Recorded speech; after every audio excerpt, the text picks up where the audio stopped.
adalah keturunan Nabi Ishak alaihissalam bin Ibrahim alaihissalam. Beliau hidup di sebuah daerah bernama Harran di sekitar Syam bersama istri dan anak-anaknya. Beliau adalah seorang nabi yang kaya raya. Binatang ternaknya banyak. Namun, meskipun ladangnya luas, beliau selalu bersyukur kepada Allah dan tidak pernah sombong. Nabi Ayub alaihissalam terkenal sabar dan dermawan. Beliau suka menolong fakir miskin, yatim piatu, dan orang-orang yang membutuhkan. Berpuluh-puluh tahun Nabi Ayub alaihissalam memiliki kondisi tersebut. Lalu, Nabi Ayub mendapatkan cobaan dari Allah Subhanahu wa Ta'ala. Yang pertama, semua tanaman dan hewan ternaknya mati terserang hama penyakit dan tidak ada satupun yang tersisa. Hartanya yang banyak hari demi hari berkurang sehingga ia jatuh miskin. Akan tetapi, walaupun miskin, ia tidak mengemis. Imannya tidak goyah karena ia ingat bahwa ketika lahir ke dunia pun tidak mempunyai apa-apa. Harta datang dari Allah Subhanahu wa Ta'ala dan kembalinya pun manusia karena Allah Subhanahu wa Ta'ala. Lalu, Nabi Ayub alaihissalam diuji kembali oleh Allah.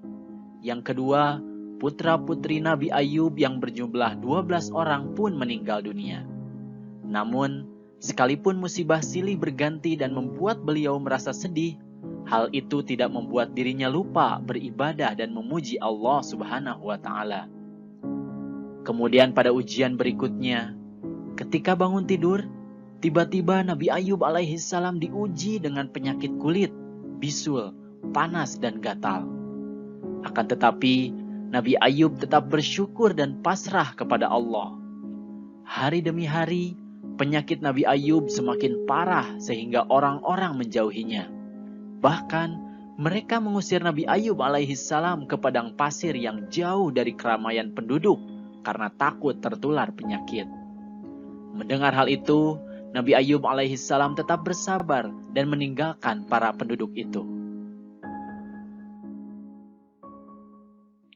18 tahun berlalu, usia Nabi Ayub semakin tua dan makin kesulitan untuk beraktivitas dikarenakan penyakit yang dideritanya. Namun dengan kondisinya yang miskin, Nabi Ayub hanya bisa pasrah dengan keadaan yang tak kunjung sembuh.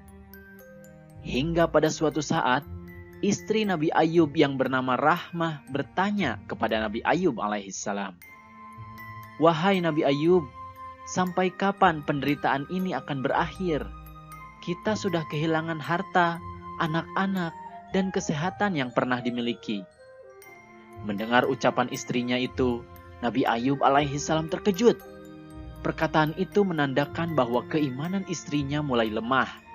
Beliau lalu menegaskan bahwa istrinya telah mudah diperdaya oleh iblis. Rahmah kemudian bertanya kepada Nabi Ayub alaihissalam, "Mengapa engkau tidak berdoa kepada Allah agar segera bebas dari kesengsaraan ini?" Nabi Ayub alaihissalam kemudian balik bertanya, "Berapa tahunkah kita mendapatkan kesenangan dan bahagia?" Rahmah menjawab, "Sudah berpuluh-puluh tahun." Nabi Ayub alaihissalam bertanya lagi, "Berapa tahunkah kita menderita?" Istrinya menjawab, "Kurang lebih 18 tahun." Nabi Ayub alaihissalam berkata, "Aku malu kepada Allah. Engkau begitu lama hidup senang. Sementara baru sebentar menderita, engkau sudah goyang keimanan.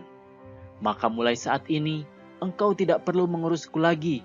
Sekarang juga engkau harus menjauhkan diri dariku. Dan nanti apabila aku sembuh, engkau pasti akan kupukul 100 kali sebagai hukuman atas kelemahan imanmu." Sejak hari itu, Nabi Ayub alaihissalam hidup sendiri. Ia menanggung penyakit hingga puncak penderitaannya. Badannya semakin lemah dan tak berdaya. Dia lalu menghadapkan seluruh jiwa dan raganya kepada Allah Subhanahu wa Ta'ala dan memohon petunjuk agar penyakitnya dapat sembuh. Seketika itu, turunlah pertolongan dari Allah Subhanahu wa Ta'ala. Bismillahirrahmanirrahim. Allah berfirman, "Hantamkanlah kakimu inilah air yang sejuk untuk mandi dan untuk minum. Quran Surat Shad ayat 42. Mendengar hal itu, Nabi Ayub alaihissalam langsung bangkit dari tempat tidur dan menghentakkan kakinya ke tanah. Lalu keluarlah air dari bawah kakinya tersebut. Lalu digunakanlah air itu untuk mandi dan minum. Dan seketika itu, hilanglah semua penyakit dari badan Nabi Ayub alaihissalam.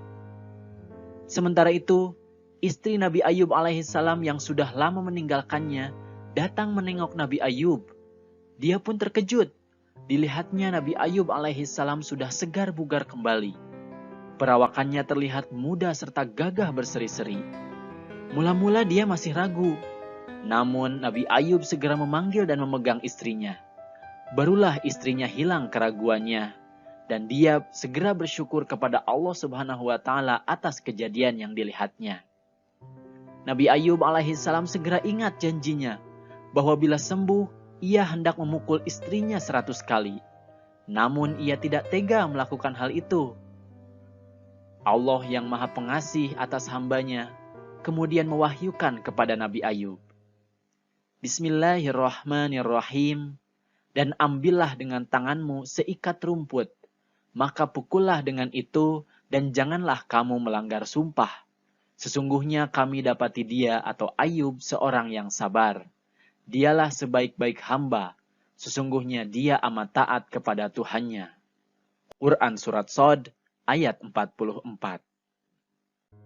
Akhirnya, istri Nabi Ayub alaihissalam pun dipukul dengan sejumput rumput yang berjumlah 100 helai, lalu memukulkannya 1 kali kepada istrinya dengan pelan untuk memenuhi sumpahnya itu.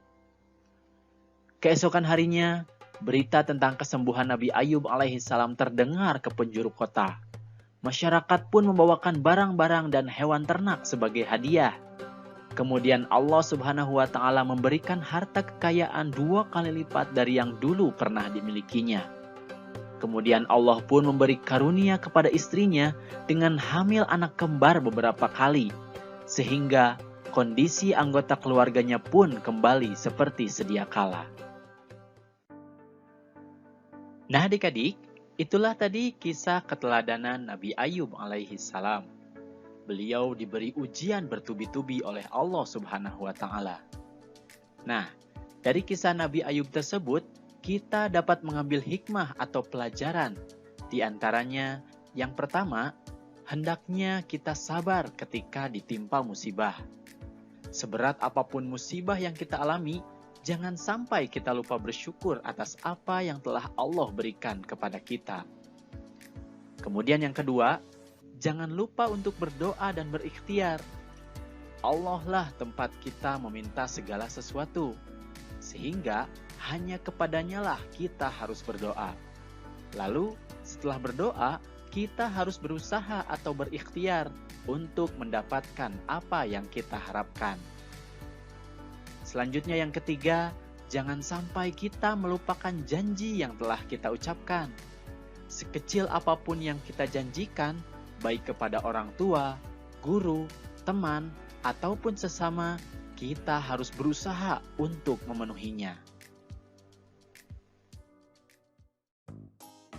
Nah itulah adik-adik, kisah keteladanan Nabi Ayub alaihissalam.